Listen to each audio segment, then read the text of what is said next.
সাবেক স্বামী নাগা চৈতন্যের সঙ্গে সম্পর্কে শেষ চিহ্নটুকু মুছে ফেললেন অভিনেত্রী সামান্তা রুথ প্রভু। আগেই বিয়ের পোশাকের রং বদলে দিয়েছেন, বাগদানের আংটিটিকে ভেঙে লকেটে পরিণত করেছেন। এবার পালা ট্যাটুর।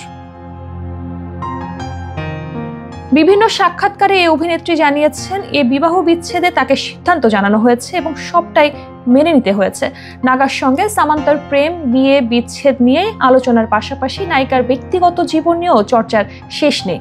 সামান্তা কখন কোথায় কি করছেন সেই দিকে নজর সবার। ব্যক্তিগত জীবনকে খুব বেশি আড়ালো করতে চান না এই অভিনেত্রী। এবার যেমন নাগার শেষ স্মৃতিটুকু মুছে ফেলেন নিজের শরীর থেকে, সে কথাও অকপটে জানালেন অনুরাগীদের।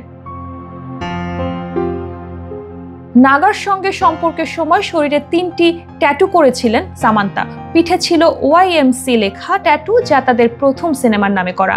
ডান পাজরের নিচে ছিল নাগার ডাকনাম চই। আর তৃতীয় ট্যাটুটি করেছিল কবজিতে, 2টি তীর আঁকা রয়েছে সেখানে। নাগা চৈতন্যের সঙ্গে মিলিয়ে তখন ট্যাটুটি করেছিলেন তিনি। এর আগেই প্রথম 2টি ট্যাটু মুছে ফেলেছিলেন সামান্তা।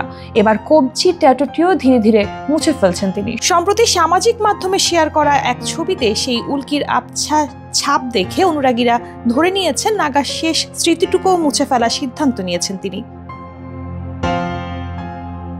অন্যদিকে সবিতা ধুলিপালার সঙ্গে চুটিয়ে সংসার করছেন নাগা চৈতন্য। যদিও তার সাবেক স্ত্রী অভিনেত্রী সামান্তা রুথ প্রভু কাজ নিয়েই ব্যস্ত। নাগার সঙ্গে বিবাহ বিচ্ছেদ যে তাকে গভীরভাবে জখম করেছে তা আগেই জানতেন অনুরাগীরা।